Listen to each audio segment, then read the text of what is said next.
The coffee was still warm when Catherine Mills disappeared on February 14th. 2003 in the farming community of Riverside, Wisconsin, population 847. Valentine's Day arrived with a blizzard that would dump 16 inches of snow across Lakewood County. At 9:45 p.m., Catherine's neighbor, Mrs. Helen Garrett, had waved goodbye through her kitchen window as a 23-year-old nursing student carried a steaming mug across the narrow strip of yard that separated their modest ranch houses. Catherine was returning the ceramic mug she borrowed earlier that evening, the same green and white checkered pattern that Mrs. Garrett had owned for 28 years. The elderly woman watched Catherine's silhouette disappear into the swirling snow, her red winter coat, the last splash of color against the white darkness. What happened in the next 49 minutes would haunt Riverside for the next 2 decades. Catherine's boyfriend, Michael Torres, called the Lakewood County Sheriff Department at 10:34 p.m., his voice cracking as he reported that Catherine had simply vanished. He'd been waiting for her to return from next door. He explained to Deputy Wilson, becoming increasingly worried as the storm intensified. When he finally trudged through the knee-deep snow to Mrs. Garrett's house, she told him Catherine had left nearly an hour earlier. Michael had immediately run back to their shared rental house, calling her name, searching every room, every closet, even the basement crawl space where they stored Christmas decorations and old textbooks. The front door was locked from the inside. The deadbolt Catherine had insisted they install after a rash of break-ins the previous summer was engaged. The back door remained secure with a chain lock still in place. Every window was latched tight against the February cold, their aging frames sealed with the plastic sheeting Michael had carefully installed in November. Catherine's purse sat on the kitchen counter, her keys beside her cell phone plugged into its charger in the bedroom. Her nursing school textbooks were spread across the dining room table exactly as she'd left them, yellow highlighters still uncapped beside a half-completed anatomy assignment. Due the following Monday, Mrs. Garrett provided the only timeline. She made hot chocolate. While Catherine borrowed the mug, they chatted briefly about the storm, and Catherine had mentioned being excited about Valentine's Day plans with Michael. The young woman had seemed perfectly normal, maybe a little tired from her clinical rotations at the county hospital, but nothing that suggested fear or distress.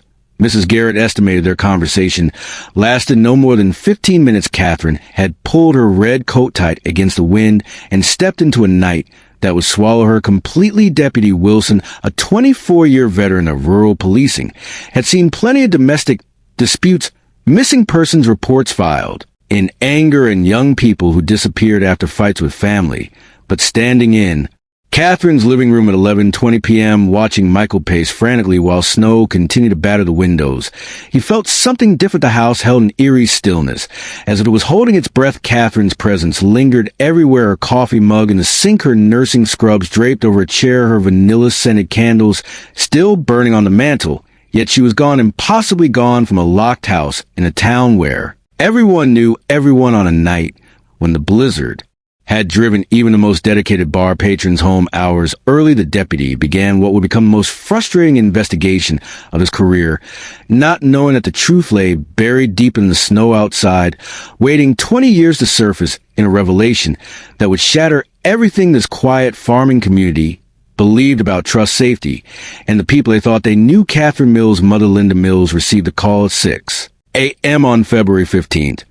She was preparing for her early shift at the General Motors plant in Milwaukee, mechanically spooning instant coffee into her travel mug, while morning news droned from the small television perched on her kitchen counter. Michael's voice, raw from hours of crying and calling Catherine's name into the storm, barely managed to form the words that would reshape Linda's world. Her daughter, her only child, a girl who called every Sunday without fail and sent flowers on Mother's Day from whatever clinical rotation site she happened to be working at, vanished from a locked house in the middle of a blizzard. Linda's first instinct was denial. Catherine was responsible, predictable, the kind of young woman who color-coded her class schedules and never missed an appointment. She'd overcome so much already growing up as one of the few children in a single-parent household in rural Wisconsin, losing her father to a motorcycle accident when she was 15, working 2 jobs to pay for nursing school. Catherine didn't just disappear. Catherine didn't break promises or abandon responsibilities or leave people wondering where she was. But as Linda drove the 89 miles from her apartment in Milwaukee to Riverside, slipping and sliding on roads that the county plows hadn't yet cleared, she felt a cold certainty settling in her chest that had nothing to do with the February weather. By noon, Linda had transformed Catherine's rental house into a command center.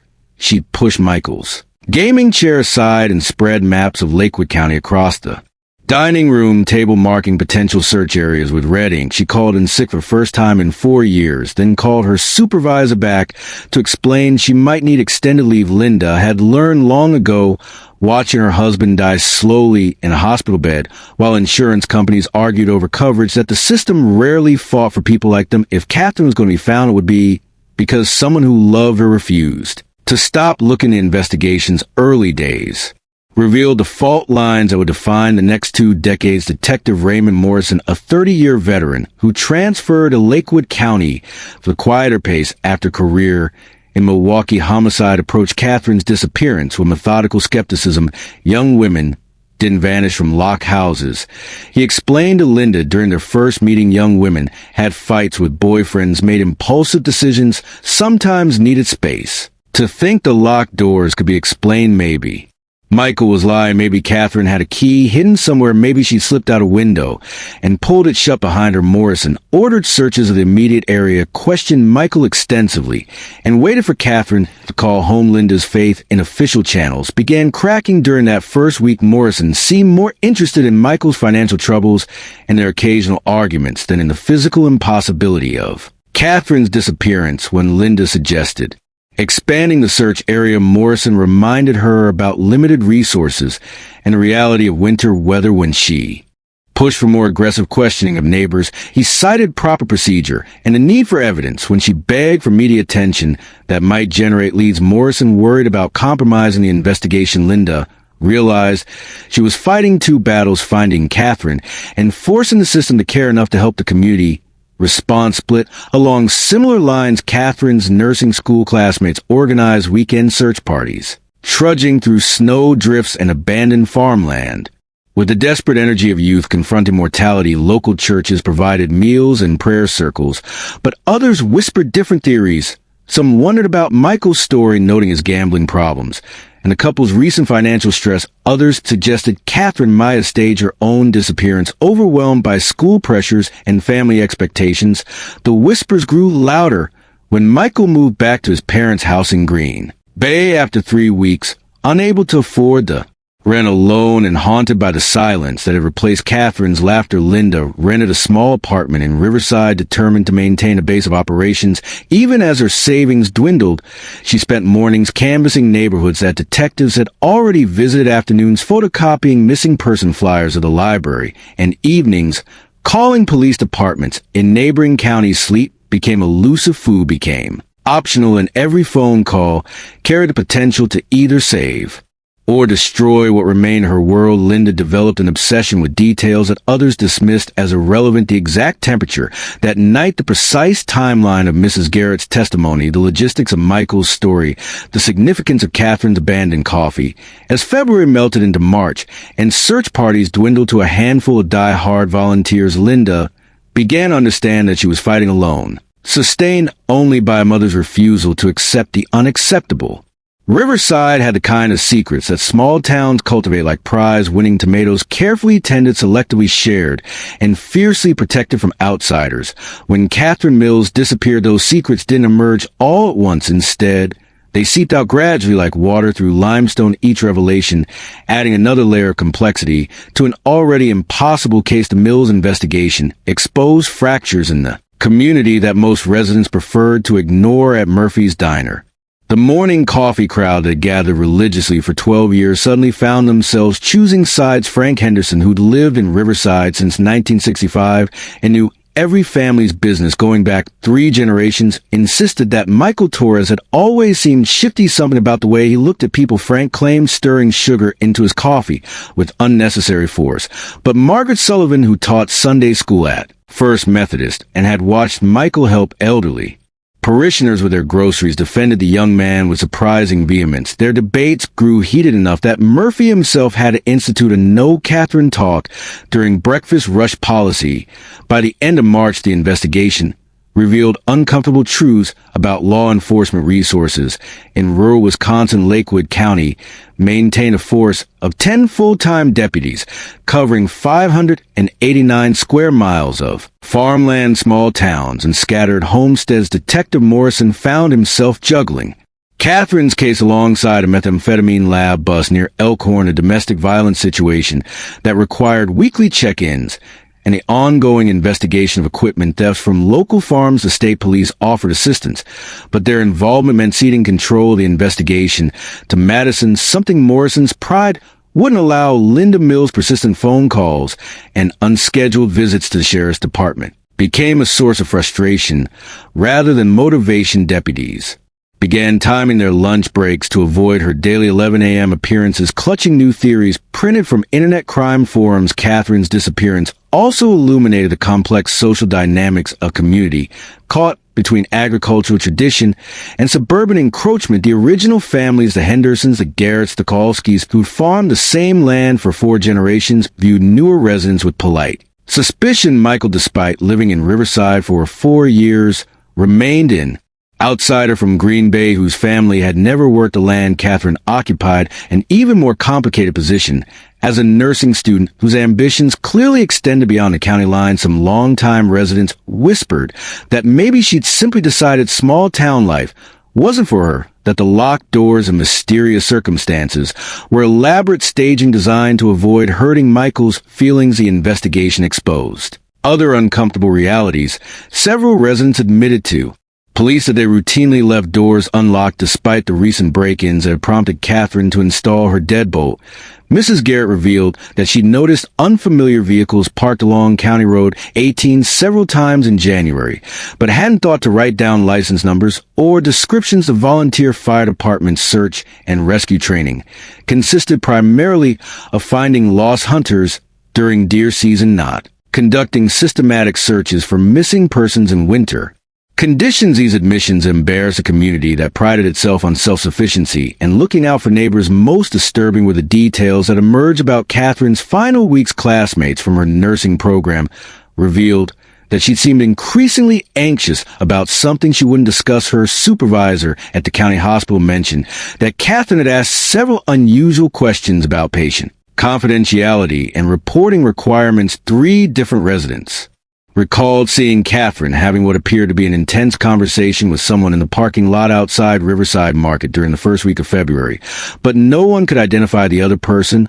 or recall specific details about what they'd witnessed. The town's response to media attention further revealed a protective instincts when a television crew from Milwaukee arrived in early March to film a segment about Catherine's disappearance. Many residents suddenly became unavailable for interviews. Store owners claimed to be too busy to talk. Neighbors developed selective amnesia about timeline details they'd freely shared with police. The reporter, frustrated by the wall of silence, characterized Riverside as a community more interested in protecting its reputation than finding a missing young woman.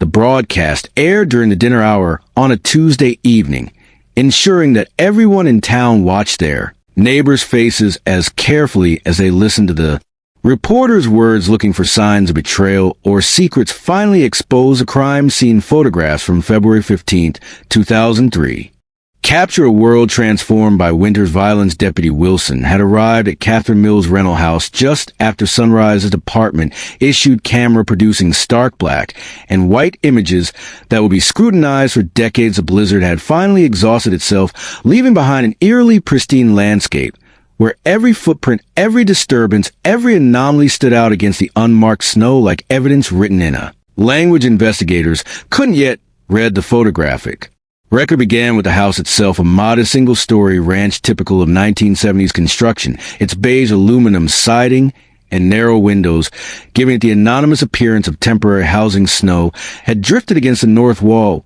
reaching nearly to the windowsills, while the wind had scoured the south side almost clean. Wilson documented every angle, every door, every possible entry point. The front door showed no signs of forced entry at steel frame intact and deadbolt functioning normally.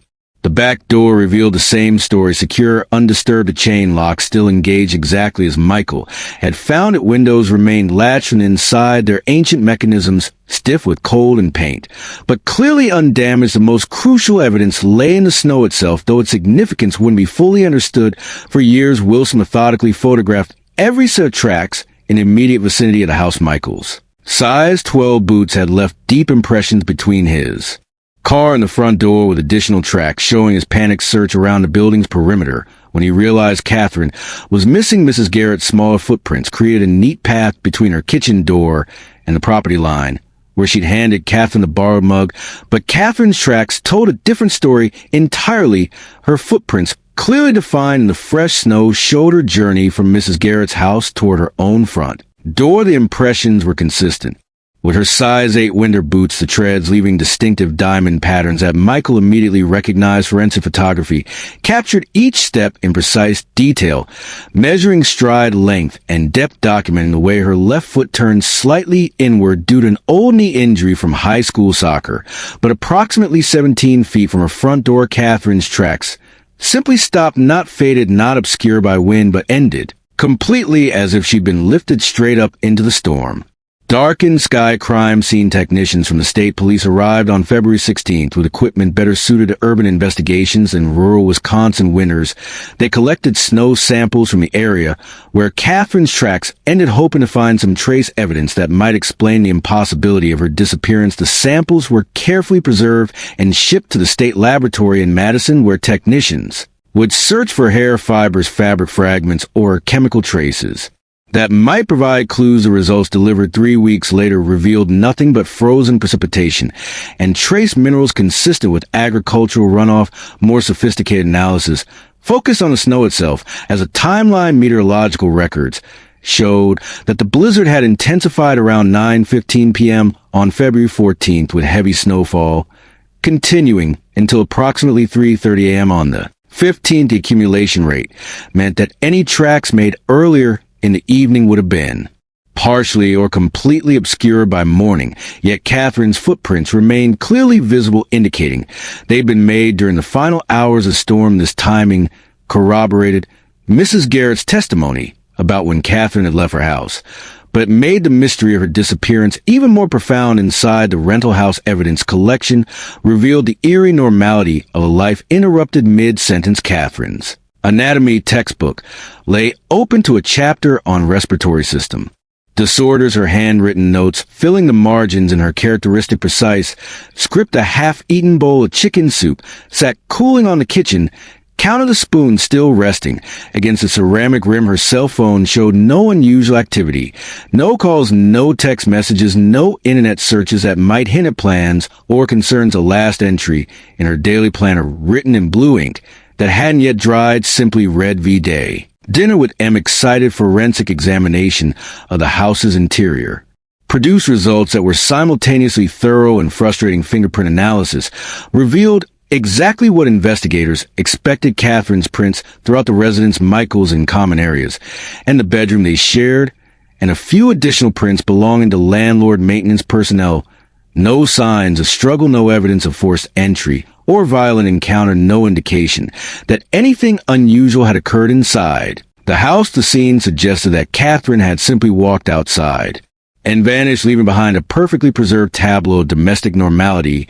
The physical evidence from February 2003 will be cataloged, analyzed, and stored in the Lakewood County Sheriff's Department evidence room, where it will remain largely untouched for nearly 2 decades, waiting for technology and perspective that didn't yet exist to unlock its secrets. The first break in Catherine Mills' case came 13 days after her disappearance, when a convenience store clerk in Madison called a tip line to report a young woman matching Catherine's description. The woman had purchased coffee and gasoline around midnight on February 16th, the clerk explained, and she'd seemed nervous, checking over her shoulder repeatedly while counting out exact change. Detective Morrison drove the 140 miles to Madison with Linda Mills riding silently in the passenger seat, both of them afraid to hope too loudly. The surveillance footage from the gas station showed a woman of approximately Catherine's height and build, her dark hair pulled back in a ponytail similar to how Catherine typically wore hers. But when the clerk viewed the video alongside Morrison, and Linda is certain he crumbled the woman's face, remained obscured by the camera angle, and poor lighting, her coat was navy blue rather than red, and her mannerisms didn't match the nervous energy he described. Linda stared at the grainy footage until her eyes watered, willing it to be her daughter, but deep in her chest she knew the truth before Morrison spoke aloud. This wasn't Catherine. This was just another woman living her own life, unaware that her late-night gas purchase had briefly carried the hopes of a desperate mother to Madison. Lead established a pattern that would repeat dozens of times over the following months. A waitress in Milwaukee reported serving someone who looked like Catherine. A bus driver in Green Bay remembered a quiet passenger who'd paid with exact change and avoided eye contact. A hotel clerk in Door County insisted he checked in a young woman matching Catherine's description, though the registration records showed a completely different name and the security cameras had been broken for weeks. Each tip required investigation. Each investigation consumed precious resources, and each dead end pushed Catherine's case further toward the growing pile of unsolved files in Morrison's office. By summer 2003, the investigation had expanded beyond Wisconsin's borders. Reports trickled in from Minnesota, Iowa, Illinois, and Michigan, sightings of young women who might be Catherine Mills, living under assumed names, working cash jobs, staying one step ahead of detection. Morrison dutifully followed each lead, driving thousands of miles and conducting hundreds of interviews with people who ultimately had nothing to do with Catherine's disappearance. The investigation consumed the patrol budget and strained relationships with neighboring law enforcement agencies, who grew tired of wild goose chases that yielded nothing but wasted time. The most promising lead came in August, when a social worker in Chicago contacted the Lakewood County Sheriff's Department about a client who'd enrolled in a homeless services program using identification that appeared fraudulent. The woman claimed to be from Wisconsin, had visible nursing skills when helping other clients with medical issues, and seemed terrified whenever anyone asked about her past. Morrison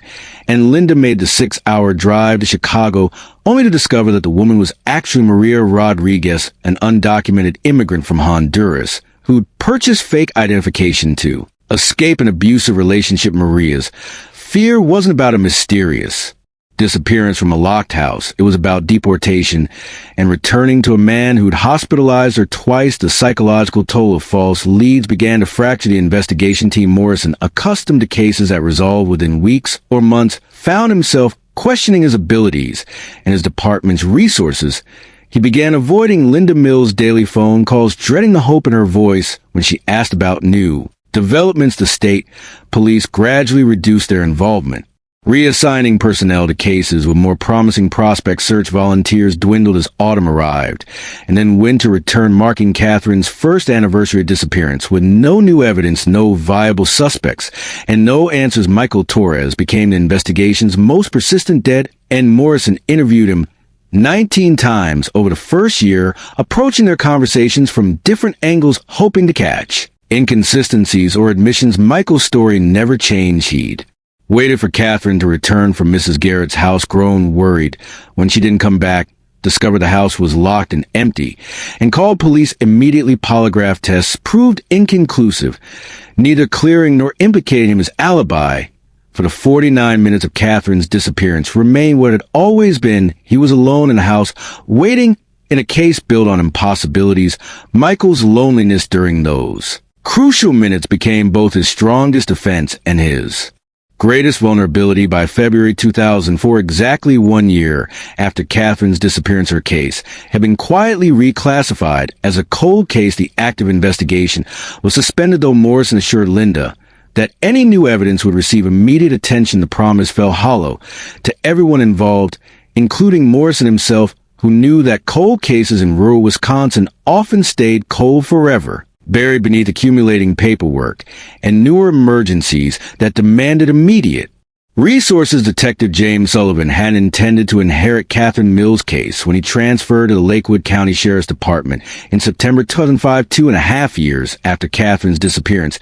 He was looking for quieter pace that rural policing promised. After 17 years with the Wisconsin State Police, Sullivan had worked major crime scenes, supervised multi-jurisdictional task forces, and testified in capital murder trials at 44 with 2 failed marriages behind him and a drinking problem he'd recently conquered. He wanted cases involving stolen farm equipment and domestic disputes, not mysteries that consumed careers and destroyed personal lives. But Catherine Mills' file drew him back repeatedly during his first weeks on the job. Morrison had left behind meticulously organized evidence boxes, interview transcripts, and photograph albums, all stored in the basement evidence room like artifacts. From an archaeological dig, Sullivan told himself he was simply familiarizing himself with the department's major unsolved cases, performing due diligence that any competent detective would undertake.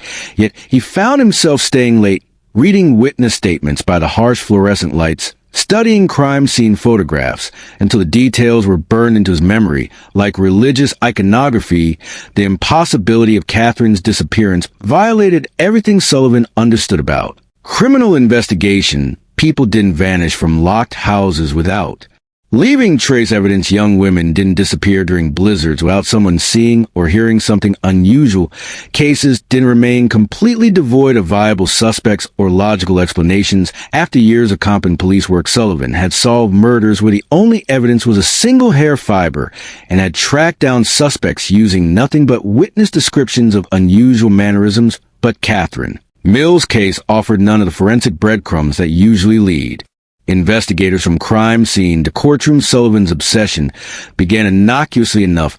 He started by re-interviewing key witnesses, telling himself he was simply updating their statements and checking for details that might have been overlooked. Mrs. Garrett, now in her 70s and increasingly frail, repeated her story exactly as she told it dozens of times before. Michael Torres, who'd moved back to Green Bay and found work as an automotive technician, answered Sullivan's questions with the weary patience of someone who'd long since stopped expecting to be believed. Linda Mills, who'd exhausted her savings and moved back to Milwaukee, greeted Sullivan's renewed interest with desperate hope, tempered by years of disappointment. The detective's personal life began to reflect a professional preoccupation. Sullivan's modest rental house in nearby Lake Geneva became a secondary crime scene, its spare bedroom converted into an unofficial investigation headquarters. He tacked crime scene photographs to the wall, spread timeline charts across a folding table purchased from a garage sale, and filled filing cabinets with copies of evidence reports that he read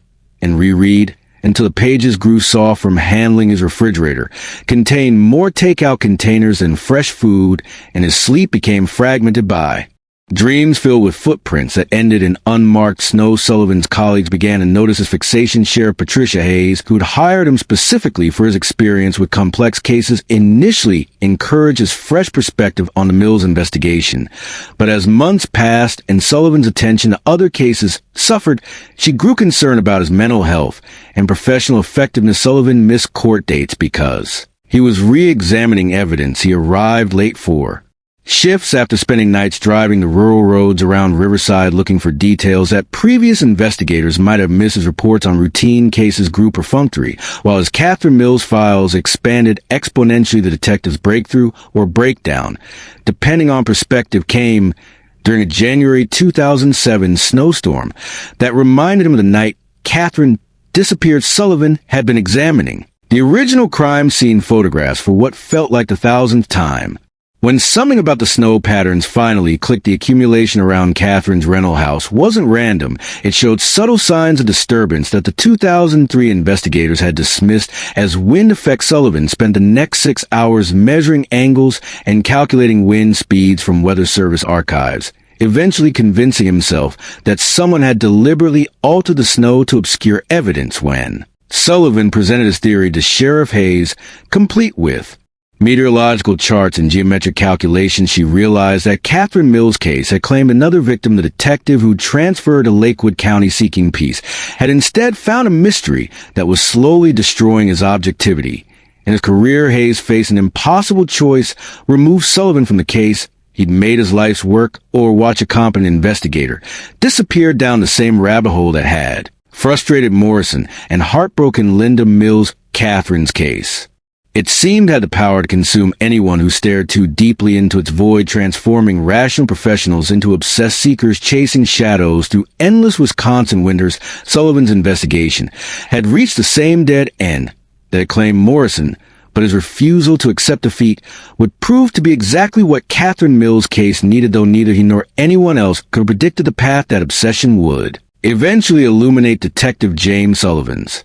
Salvation came in the form of a phone call from the Wisconsin State Police Laboratory on March 18th. 2019, 16 years after Catherine Mills' disappearance and 12 years after Sullivan's obsession with her case had nearly cost him his career, Dr. Angela Rodriguez, a forensic DNA analyst who'd never heard of Riverside or Lakewood County, was calling about evidence samples that had been sitting in frozen storage since 2003 waiting for technology that hadn't existed when they were first collected. The samples consisted of fabric fibers recovered from Catherine's red winter coat, which had been found hanging in her bedroom closet the morning after her disappearance. Original testing in 2003 had identified the fibers as cotton blend, likely from another person's clothing, but DNA extraction technology at the time couldn't produce a usable profile from such minimal material the fibers had been. Cataloged, stored, and essentially forgotten until Dr. Rodriguez's team began working through a backlog of cold case evidence using enhanced extraction techniques that could isolate genetic material from increasingly smaller samples. Sullivan, now 58 years old and serving as a department's senior detective, had weathered the years of frustration better than anyone expected. Sheriff Hayes had ultimately decided to let him pursue Catherine's case as a secondary assignment, reasoning that his expertise was too valuable to waste and his obsession too deep to cure through reassignment. Sullivan had solved dozens of other cases during the intervening years, but Catherine Mills remained the investigation that defined his career and haunted his dreams. When Dr. Rodriguez called, Sullivan was reviewing financial records from a recent embezzlement case, his mind occupied with mundane details about missing petty cash and altered receipts. The DNA profile recovered from the fabric fibers was partial but significant: 11 genetic markers that would be sufficient to identify a suspect if they had a sample for comparison. More importantly, the profile was male, which eliminated several theories that investigators have pursued over the years. Dr. Rodriguez explained that the enhanced testing had also revealed trace amounts of an unusual soap residue on the fibers, a commercial-grade cleanser typically used in institutional settings like hospitals, schools, or government buildings. A combination of DNA evidence and chemical analysis provided the first concrete leads in Catherine's case since the initial crime scene investigation. Sullivan's hand shook as he wrote down Dr. Rodriguez's findings, his careful notes betraying the excitement he tried to keep from his voice.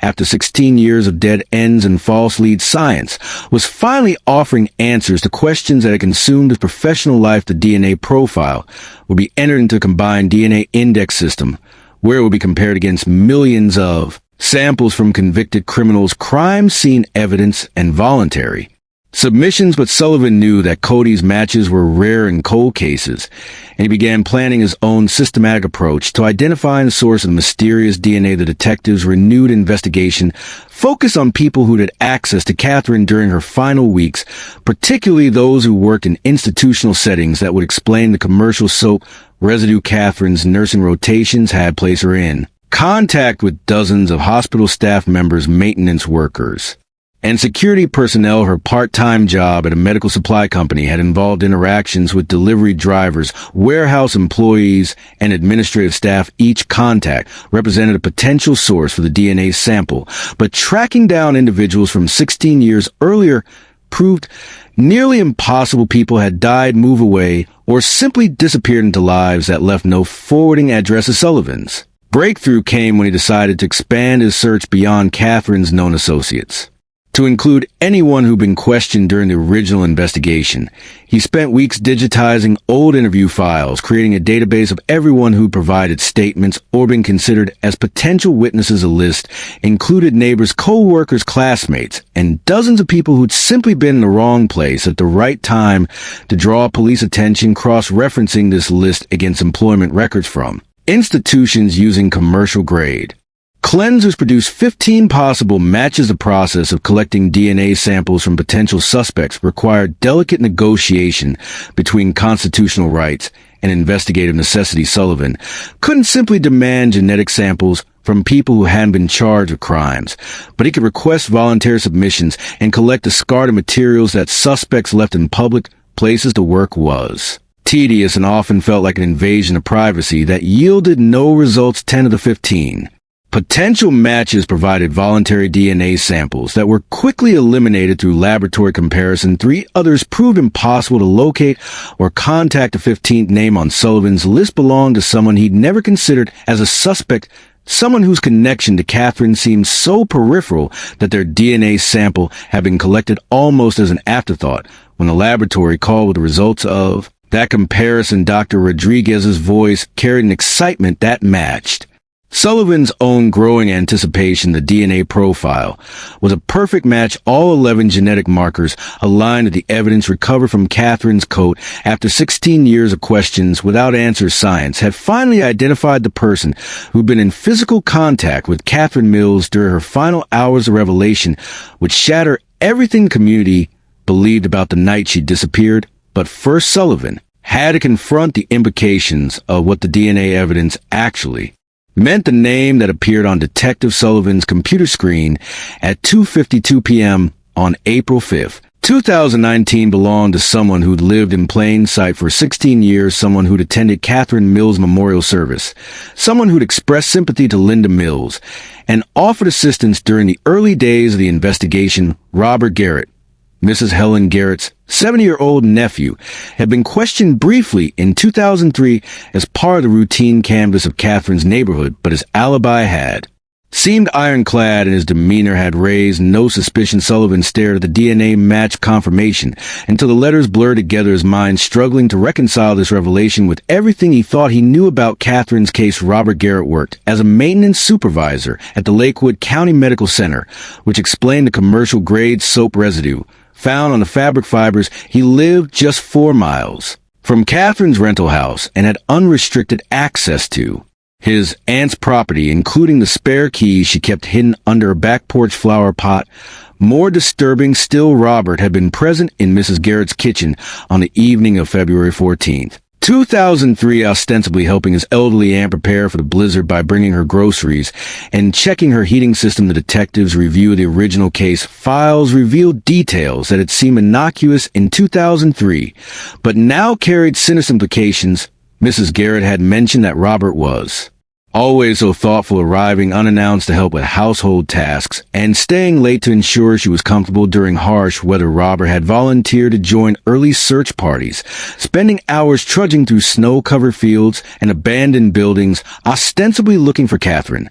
While knowing exactly where she would be found, he'd even provided comfort to Michael Torres during those first desperate weeks, sharing coffee and offering the kind of male support that Michael's friends and family struggled to provide. Sullivan's investigation into Robert Garrett's background revealed a carefully constructed facade that had fooled everyone, including trained law enforcement personnel. Robert was known throughout Riverside as a reliable handyman who helped elderly residents with home repairs, a church usher who never missed Sunday service, and a devoted nephew who'd cared for his aunt since his uncle's death in 1999. His employment record at the medical center showed exemplary performance over 25 years, with supervisors describing him as dependable, quiet, and respected by staff and patients alike. Robert's only criminal history consisted of a single speeding ticket from 1997 and a minor citation for burning leaves without a permit in 2002, but deeper investigation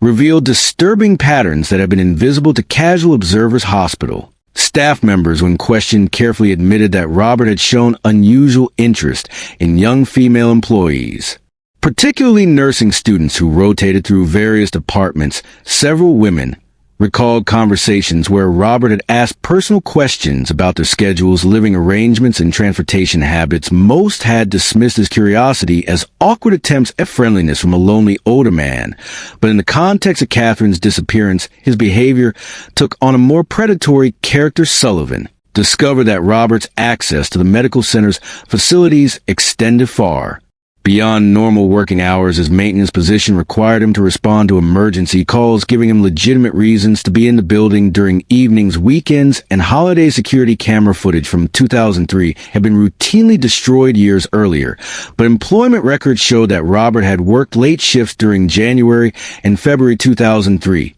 including the evening of Catherine's Disappearance hospital policy allowed maintenance staff to use facility vehicles for emergency calls.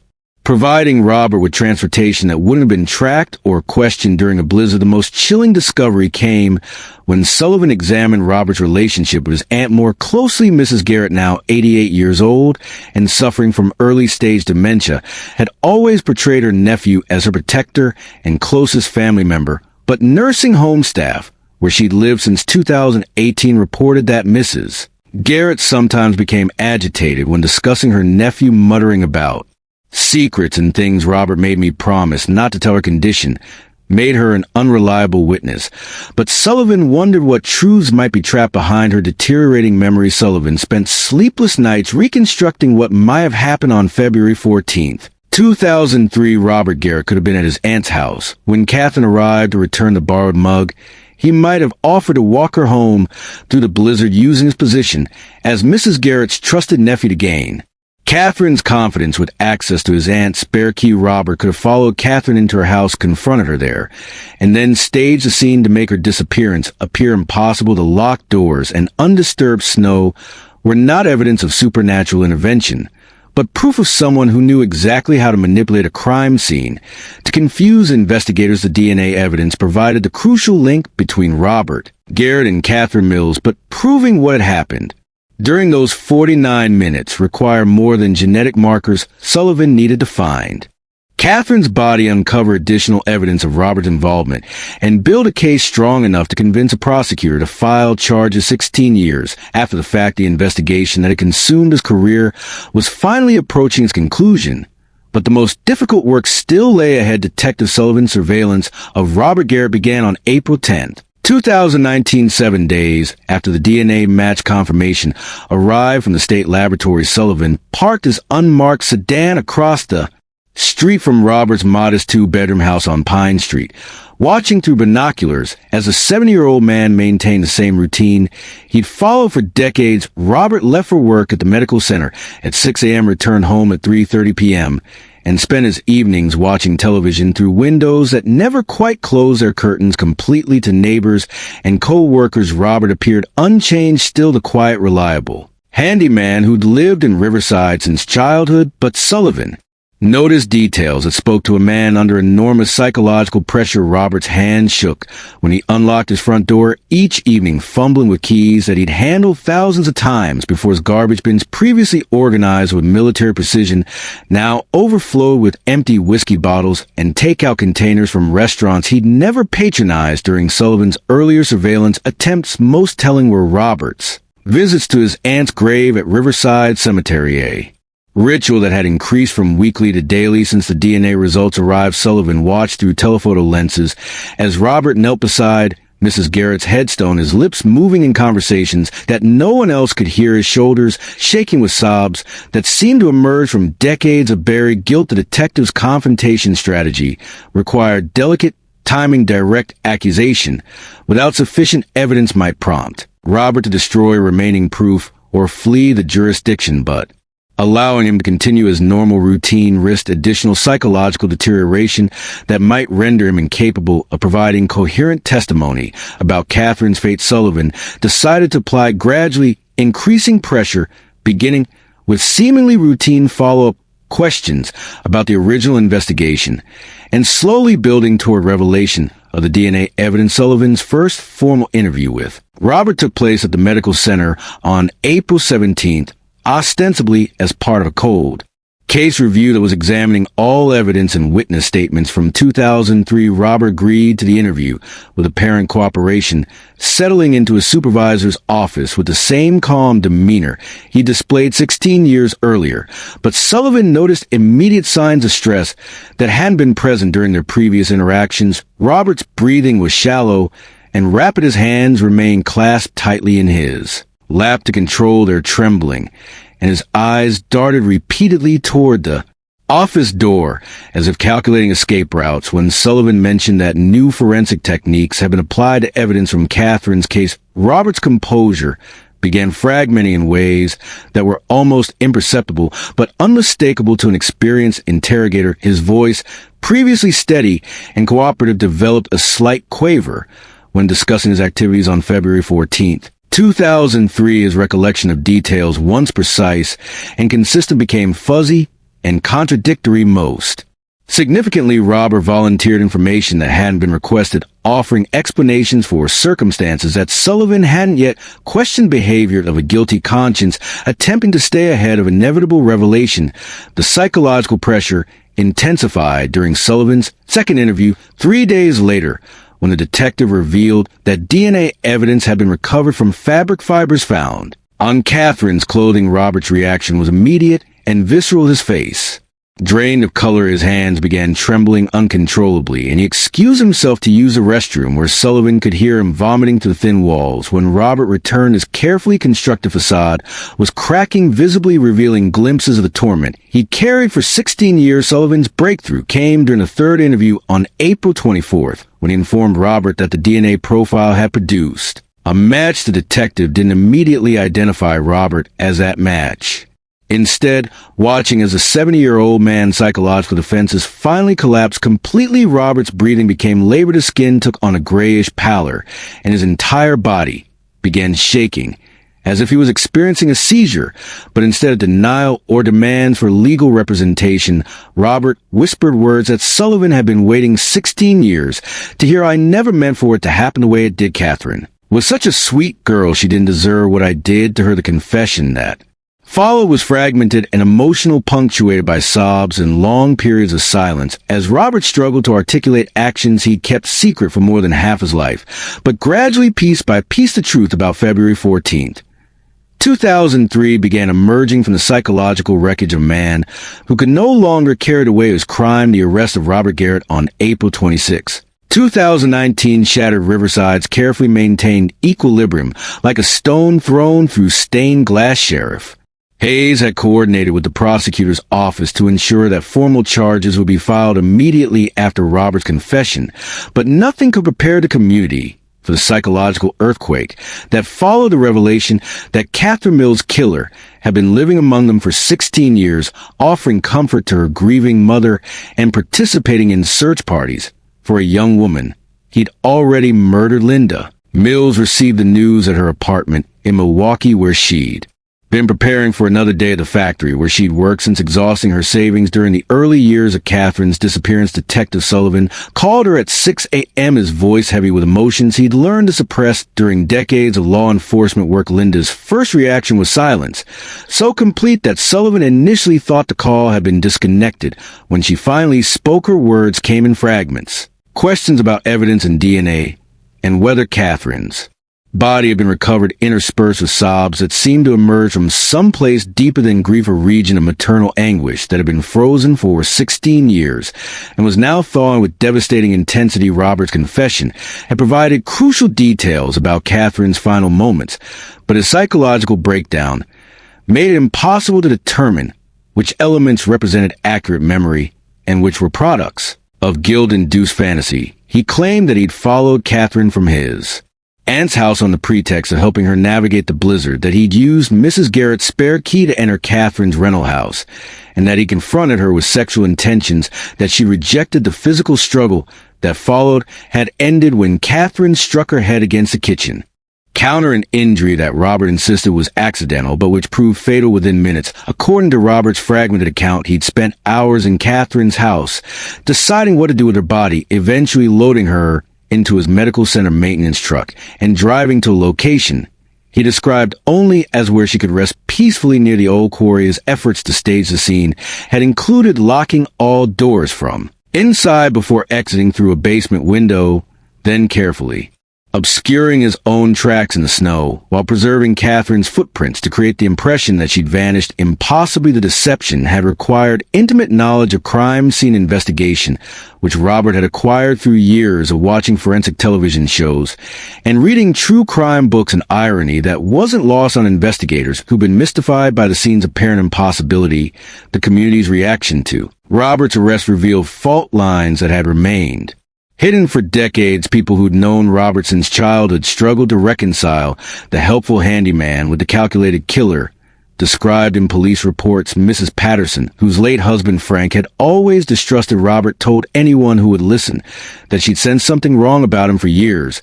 But others, particularly elderly residents who relied on Robert's assistance with home repairs and maintenance, felt betrayed by their own judgment and questioned whether they'd ever really known anyone in their small town. Michael Torres, now 41 years old and remarried with 3 children, learned about Robert's arrest through a phone call from his sister, who'd seen the news report on television. Michael's reaction combined relief, vindication, and a profound sadness that had nothing to do with Robert's guilt. For 16 years, Michael had lived under a cloud of suspicion, knowing that many people believed he was responsible for Catherine's disappearance. Despite his consistent denials and cooperation with investigators, Robert's arrest finally cleared Michael's name, but it couldn't restore the years he'd lost, accusation and doubt, or the relationships that had been damaged by persistent whispers about his possible involvement. The investigation into Catherine's final resting place became Sullivan's most urgent priority, but Robert's mental state